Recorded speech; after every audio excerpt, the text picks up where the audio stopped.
kami akan menampilkan wawancara kami mengenai beberapa instrumen fisika dan kimia. Berikut ini adalah videonya.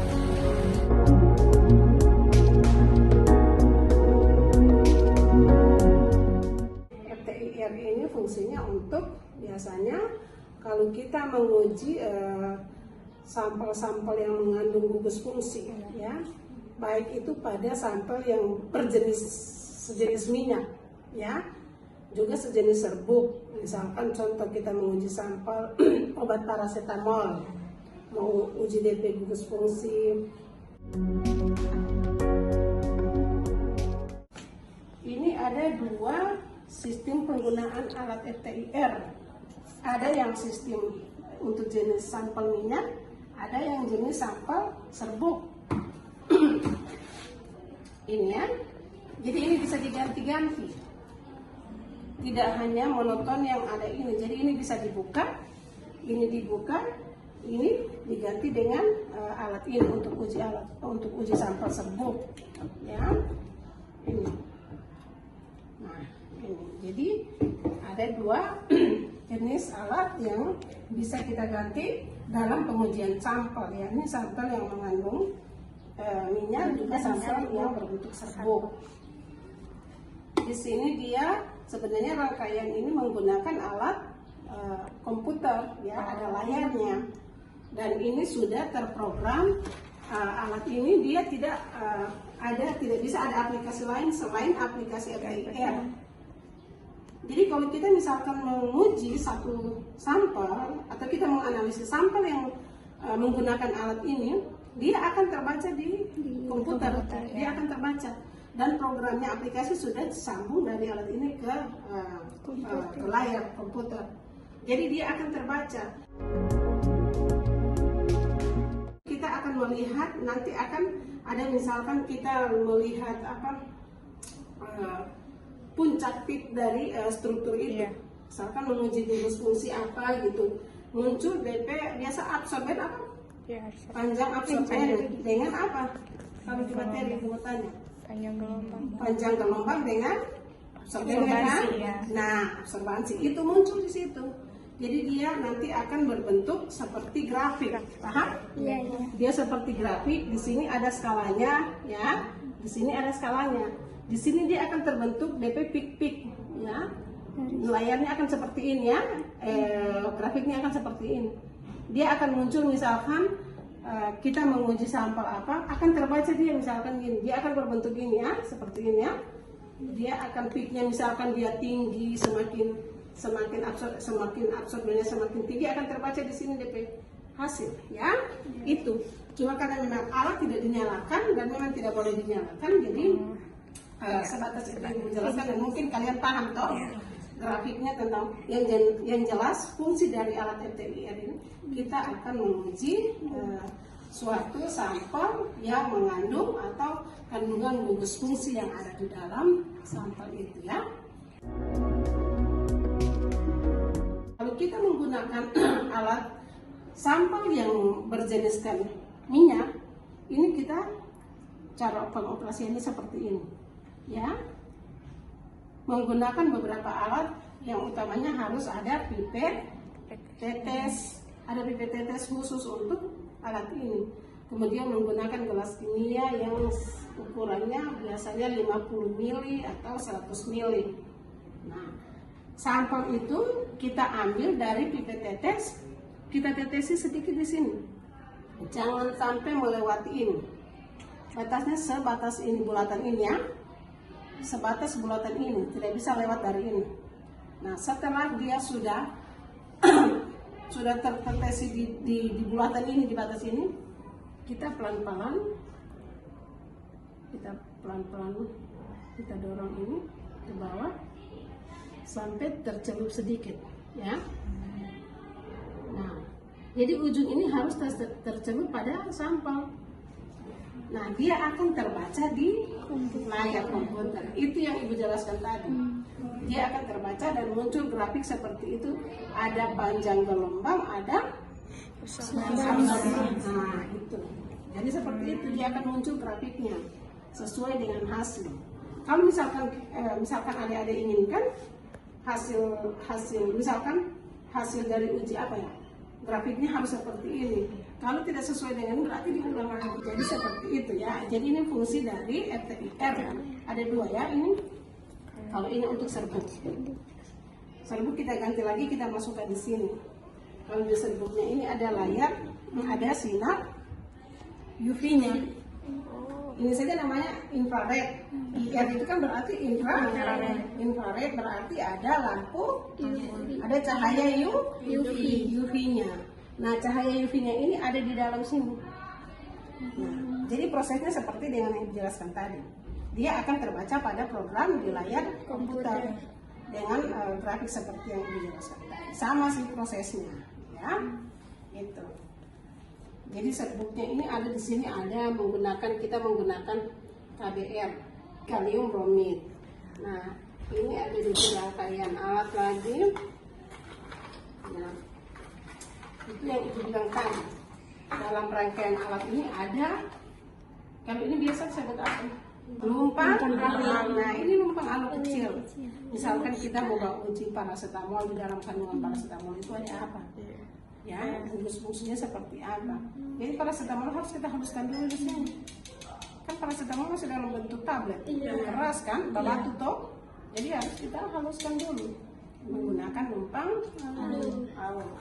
Nah, kemudian kita masukkan pada ini. Kita masukkan pada sampel ini. Ya.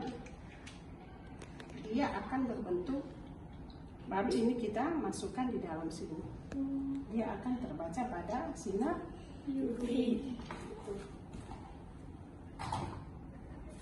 Ini ada tisu, ada spatula, ini ada pengalit ini. Ya, jadi itu. Ini fungsi dari alat FTIR. Penggunaannya.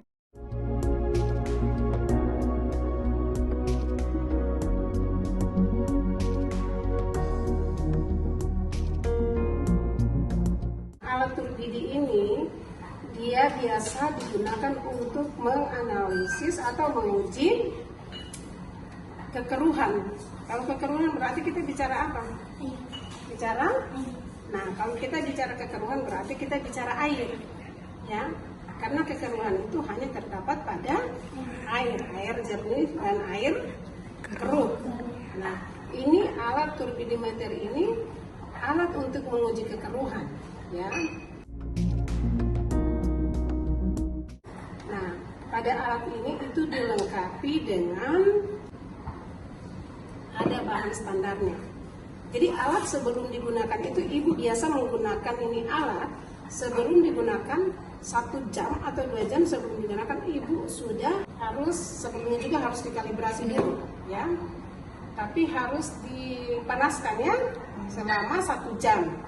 Selama 1 jam setelah dia panas, di saat menggunakan harus dikalibrasi dulu. Nah, ibu hidupkan dulu alat ini.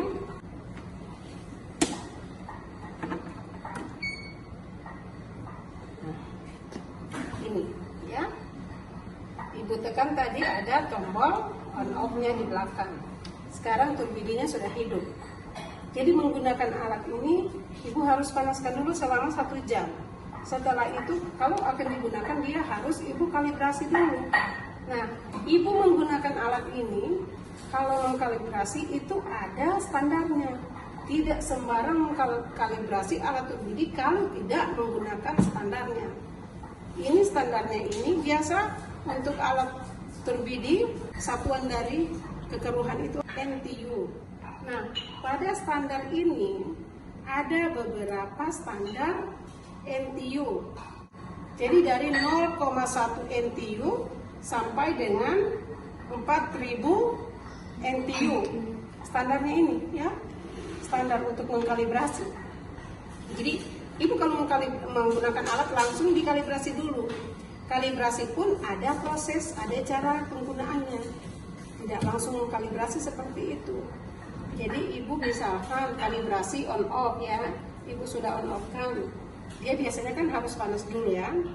Ini kan ibu langsung saja tidak harus ini.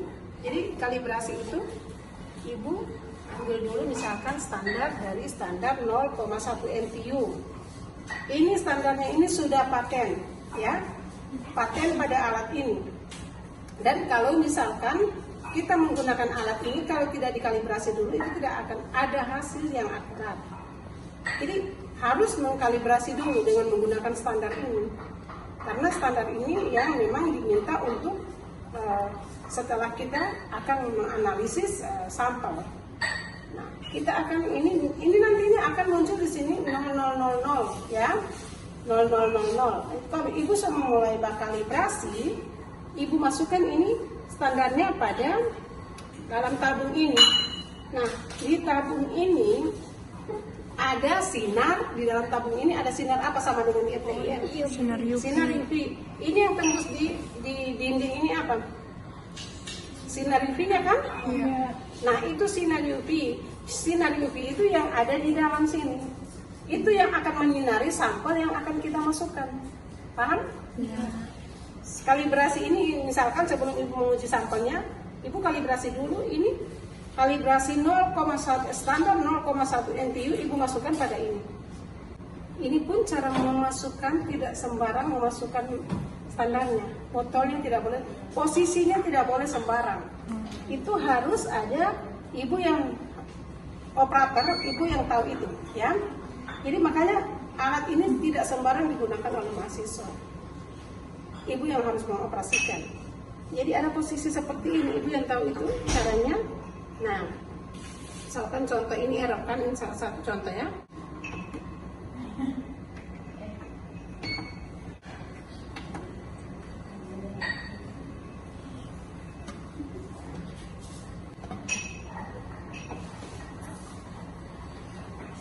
Ini 000 kan?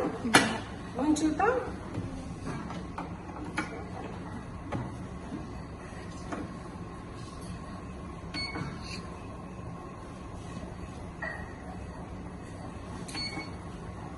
Nah, ini dia mulai berkalibrasi. Lihat angkanya. Lihat angkanya di sini. Yang ibu masukkan tadi 0,1 NTU. Jadi sudah mulai berkalibrasi nih alat.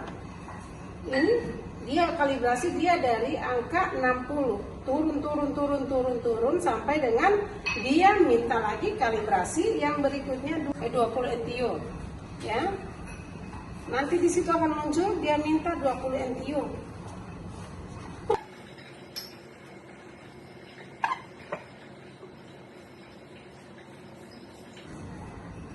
Itu otomatis ya, karena kalibrasi alat alat ini yang minta sendiri langsung, dia minta lagi. Nah, itu kan? Dia minta lagi mana 20 NTU harus dikalibrasi. Jadi muncul di sini 20. Nah, 20 ibu ganti lagi.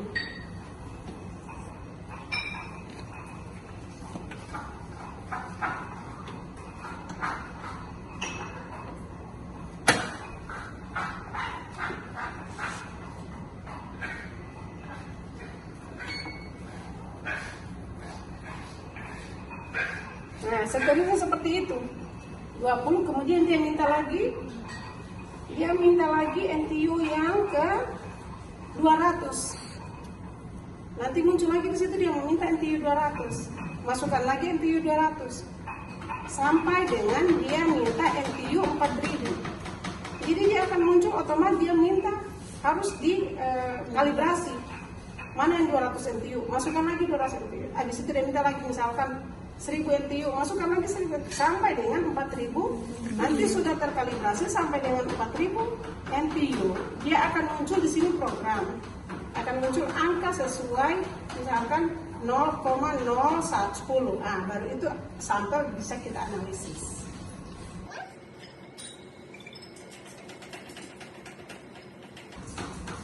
Itu dia minta berapa? 200 kan? Nah, ibu masukkan lagi harus mau kasih masuk itu. Kalau dia minta harus kasih masuk. Dia minta lagi 200 harus dimasukkan. Jadi seperti itu kalibrasi alat untuk pendidik. Setelah sudah dikalibrasi alat, kita akan menganalisis sampel. Di situ sampel ibu masukkan, contoh ini ada alatnya ya. Alat sampelnya pun, tabung sampelnya pun tidak boleh sembarang. Ini memang sudah alatnya. Tidak boleh menggunakan alat lain. Sama dengan standar. Jadi batas sampelnya itu pun sampai di batas garisan putih ini. Tidak bisa lebih, tidak bisa kurang. Ada batasnya pas sampai di situ, ya. Nah, sampel misalkan mau uji kekeruhan misalkan air got yang ada di UNG. Contoh ya, air got yang ada di UNG. Kita melihat kekeruhan, tingkat kekeruhan air got di UNG itu sampai berapa dpm NTU. Tinggi ya, misalkan dia tinggi, apakah berarti sudah misalkan juga sampel air sumur. Kalau dapat kekeruhan terlalu tinggi berarti itu air tidak bisa kita konsumsi. Tidak bisa kita konsumsi kalau sudah tinggi dapat kekeruhan. Sekarang dia minta 1000. Nah, ibu masukkan 1000. Pokoknya begitu ya, sepertinya sampai 4000. Nah, kalau setelah dikalibrasi, dia akan minta uji analisis sampelnya. Nah, kalau sampel ini ibu akan masukkan pada tabung ini, pada botol ini. Ya. Setelah pada botol itu pun ada proses, tidak sembarang. Harus ibu bersihkan dulu, ada minyaknya, ada oilnya, ada minyak untuk membersihkan ini botol. Sama juga dengan standarisasi tadi ya, untuk kalibrasi. Itu dibersihkan pakai, ada alatnya juga pakai tisu bersih sampai bersih, baru kita masukkan. Tidak sembarang kita menggunakan alat turbidi ini. Itu juga sebelum kalibrasi ibu harus membersihkan dulu. Ini botol kalibrasinya, tidak langsung kayak tadi ibu kasih masuk. Itu harus ibu bersihkan pakai minyaknya, ada oilnya. Bersihkan, ada kain kasa ya, kayak kain kaos, dia halus sekali untuk membersihkan botol. Itu ada khusus kita simpan. Bersihkan dulu, baru itu ibu masukkan. Dikocok, tidak boleh langsung ibu kasih masuk. Jadi memang ada prosesnya untuk penggunaan alat turbidi ini. Setelah analisis sampel ibu kasih masuk, ya, kasih masuk di dalam yang tadi ini ya, sama yang tadi ini. Misalkan contoh ya, ini sudah ada sampelnya. Ibu masukkan pada kolom ini, pada tabung ini. Ini di dalam tabung ada sinar UV-nya. Tembus ini kan sinar UV-nya. Nah, ibu tekan, jika tidak tekan itu muncul otomatis 0 sampai dengan 010. Itu batas skala yang ada di sini. Setelah itu masuk, dia akan terbaca sendiri. Dia akan terbaca, angkanya akan berubah. Misalkan air itu kekeruhannya, tingkat kekeruhannya misalkan 2,5. Nah, 2,5. Muncul di sini 2,5. Itu hasil kekeruhan yang kalian dapat. Jadi fungsi dari alat ini turbidi untuk menguji kekeruhan pada air, baik air limbah maupun air minum maupun air yang ada misalkan di got-got yang meragukan ya. Prosesnya seperti itu tadi ya. Dia harus dipanaskan dulu 1 jam sebelum digunakan, dipanaskan dulu. Kemudian harus ibu kalibrasi dulu. Setelah dikalibrasi baru digunakan. Ini oilnya, tidak sembarang minyak ya. Semua dari bawaan dari alat. Ini tabung. Tabung turbidi. Tidak ada DP nama alat. Memang ada, biasanya kan ada tabung untuk sama dengan misalkan gelas minyak. Kalau ini tabung untuk turbidi. Ya, makanya ibu bilang tidak ada alat yang bisa menggantikan ini. Kalau pecah ini tidak boleh pakai turbidi. Misalkan kita kehilangan ini alat 66 ya, pica contoh satu. Kalau satu memang cuma 1% nggak apa-apa. Kalau misalkan sampel 6 kita uji, 6 sampel berarti 6 sampel ini kita masuk sini. Kalau misalkan bolos 5 ini botolnya, tabungnya, ya berarti 1 kita harus menunggu dulu ya setelah diuji. Tapi kalau ini pecah semua, tidak bisa digunakan alat. Paham ya? Kehilangan ini kita kehilangan turbidi. Karena tidak ada yang bisa menggantikan tabung ini. Tabung ini ada DP, ada DP fungsi. Ya. kita melihat batas di mana sampelnya harus kita masukkan. Ujung ini, ujung segitiga ini ada DP kode harus kita masukkan pada alat, tidak sembarang. Mau pegang pun untuk standarnya, apalagi standar. Apalagi standar, ini ada alatnya, ada kain halus ya, memang kain halus untuk alatnya. Itu tidak bisa kita menggunakan selama ibu pegang ini, tidak pernah ibu pegang di badan fotonya ini, tidak boleh ya. Kita harus seperti kalau kita pegang itu badannya, kita harus alas, karena kita menjaga steril alat ini. Steril alat ini yang dijaga. Batas kita memegang itu pada penutup botolnya. Kalau kita ragu, kita khawatir, kita pegang pun kita harus pegang ada kainnya itu atau tisu kita. Nah kemudian kalau ibu misalkan membawa ini, hati-hati sekali membalap. Misalkan ibu spoilkan minyaknya, ibu pakai tisu di sini, itu ibu alas tisu, baru ibu jaga lahan-lahan. Ya, itu tidak bisa kena tangan, karena itu yang kena sinar UV. Kalaupun kita mengocok, ibu mengocok ini, ibu jangan kocok lagi. Ya, yang jelas badan botolnya tidak bisa bersentuhan dengan tangan karena tidak steril. Gitu. Seperti itu cara kalau kita memegang botol standarnya. Sama juga dengan ini. Sama juga dengan ini. Tidak bisa kita harus ini. Kita tetap alas ini, kita pegang, kita oles, kita bersihkan pakai metanol atau pakai minyaknya, baru kita. Yang jelas batas kita pegang di ujung sini. Ya, itu. Kecuali kalau mencuci baru kita mau pegang. Habis disterilkan kita simpan. Iya, karena kalau kita tidak kocok, ini kan standarnya ini ada DP tingkat itu ya. Tergantung tingkat NTU-nya. Kalau ini kan tidak ada DP apa kan? Jernih toh? 0,1. Itu tidak perlu dikocok. Ini juga dikocok perlahan-lahan. Karena ada kandungan di dalam itu memang bawaan dari standarisasi ini. Nah, ini dia mulai ada DP kentang, ya. Jadi dia harus dikocok perlahan-lahan. Dikocok perlahan-lahan. Semakin tinggi NTU-nya semakin itu, ya. Jadi harus dikocok. Kalau kita tidak kocok, ya akan ngaruh pada kita melakukan kalibrasi. Nah itu.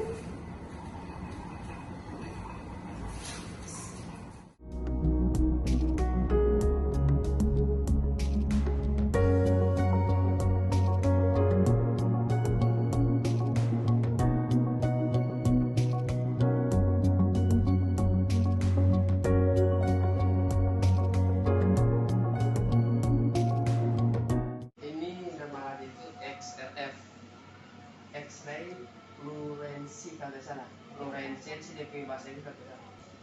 Fungsi utama sebenarnya kalian cuma mau lihat kandungan unsur dari satu material itu apa. Misalkan kalian mau uji kandungan unsur dari tanah, nah berarti tanah itu orang uji, tapi DP syarat harus dalam bentuk serbuk kering. Nah berarti ketika tanah itu masih basah, berarti orang kasih kering dulu. Berarti ada preparasi sampel. Seperti itu. Jadi ini berarti orang oven, orang kasih halus itu orang itu ada di alat mini, mereka itu Herzog. Jadi cuma butuh 15 detik sampai sampelnya itu halus, sampai sehalus pupur. Padahal misalkan dari yang halus itu mau masih butuh lagi yang paling halus, itu nanti ada dipayakan. Kira-kira mau butuh berapa menit yang paling halus. Tapi salah utama sebenarnya dia harus serbuk. Kalau dia serbuk seperti ini. Kalau ini sudah dalam bentuk serbuk seperti ini sudah bisa dibaca. Kira-kira yang terkandung di sini berapa? Apa kandungan kimianya yang terkandung di sini? Nah, cara penggunaannya ini sebenarnya kan sudah berbasis mesin. Dan tinggal orang operasikan lewat sini. Jadi inputnya di sini. Nah, input yang mau bakar dia mesin. Paham? Jadi kalau misalkan saya jelaskan ini ya.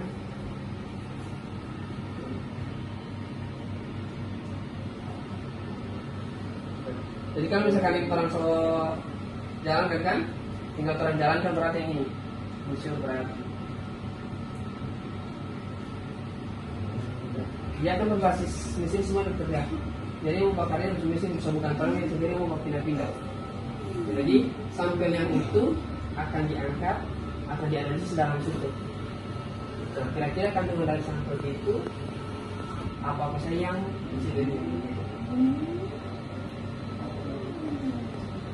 Nah, hasil dari situ dia satu sampel itu memerlukan 7 atau 8 menit untuk analisis satu sampel. Nah, hasilnya itu terdapat seperti ini. Terus ini alat orang bisa alat orang tahu bajaran atau tidak, ini harus menyala. Kalau ini tidak menyala berarti dia tidak beroperasi. Ini dia. Ini sampai yang saya tahu. Misalkan saya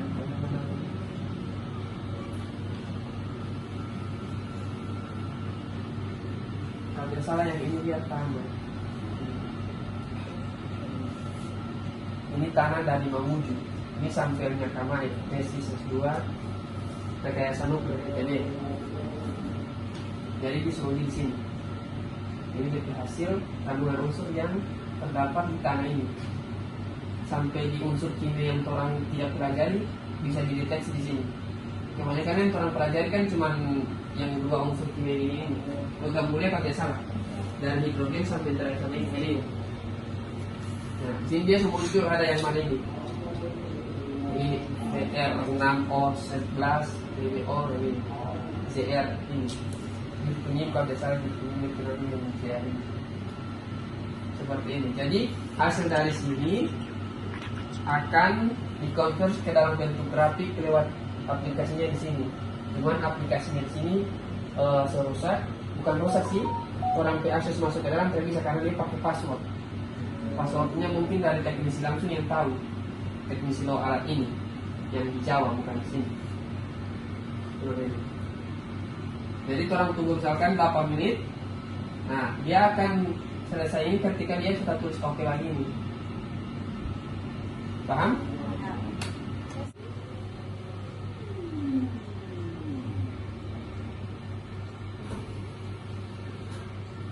Nah, seperti itu. Nanti dia akan selesai di analisis itu ketika satu saat ini. Oke.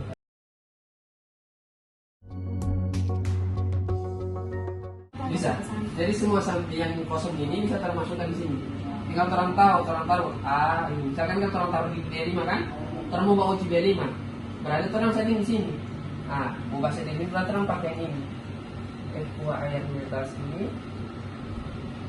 Baru orang taruh sampai apa di mana. Baru next. Misalkan ini kan ada yang satu C.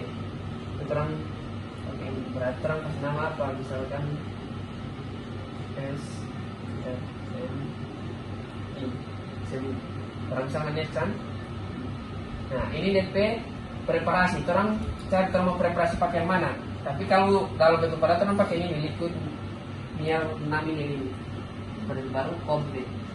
Nah ini harus muncul lagi nih kan? Kalau muncul lagi kita mau jalankan ISO. Yang ini jadi dia tidak mau muncul warna di luar kita, dia muncul warna coklat.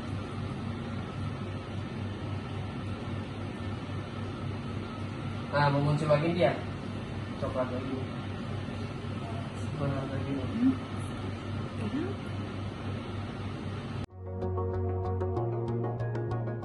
Kalau untuk prinsip kerjanya sendiri, ini dia berbasis sinar X. Berarti kalau cara berbasis sinar X, berarti dia terang berbicara tentang gelombang elektromagnetik. Berarti sinar X itu ditembakkan satu logam, dia akan menghasilkan beberapa elektron kan. Nah, elektromagnetiknya akan dianalisis ini. Kalau misalnya saya kebanyakan ini cuma saya pihak barat, ketika orang main biliar, anggap DP garis yang pertama ini yang DP sinar X. ketika tanaman kan terjadi tumbuhan, nah dia kan terpecah kan, dia hasil penelitian akan dianalisis di sini. Seperti itu. DP gratis sebenarnya bisa kalau lihat di sini, tapi dia ini.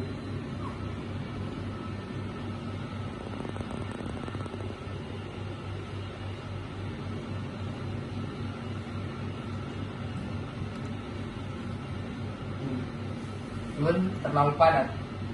Kita bisa lihat di sana. 18 ke sini. Nah, jadi bentuk hasil grafik ini seperti ini. Jadi orang mana yang paling tinggi DP hasil dengan kalau di sini. Terus di sini sebenarnya ada DP ini, DP kayak macam struk, ada DP hasil. Jadi mau kalau ketika orang perintahkan print, taruh print kan, dia muncul ke sini. Uji DP sampel dalam bentuk serbuk, padatan, cairan. Tapi dalam padatan itu dia harus rata. Dia harus rata di padatan. Dia harus minimal pada bentuk begini, rata begini. Jadi kita mau pakai rata pakai yang ini.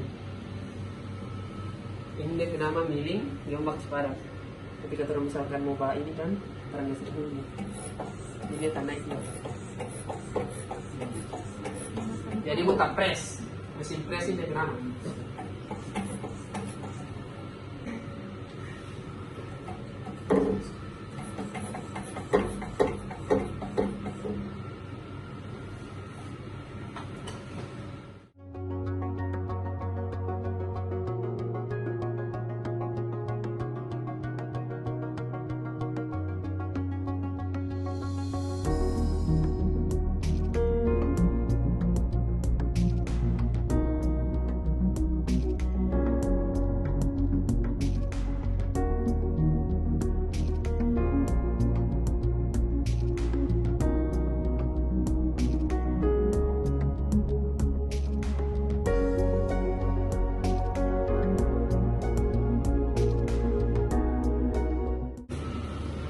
Ini sebenarnya kalau DP prinsipnya tetap dia menggunakan sinar X.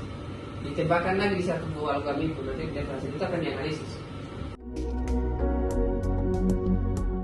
Di sini DP hasil uji itu cuma muncul macam sana, karakteristik dalam macam langsung karakteristik grafisan itu, macam bentuk grafik. Jadi sebenarnya DP hasil itu mau muncul seperti ini.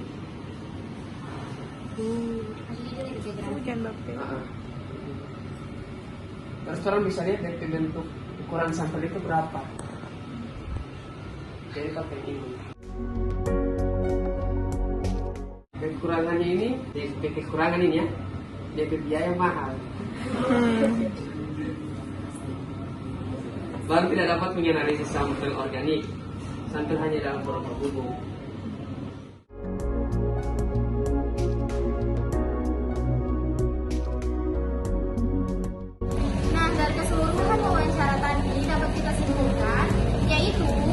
Untuk instrumen FTIR atau Foreign Transport Infrared itu biasa digunakan untuk menentukan gugus fungsi senyawa dari suatu sampel yang dapat berupa larutan dan menggunakan sinar infrared.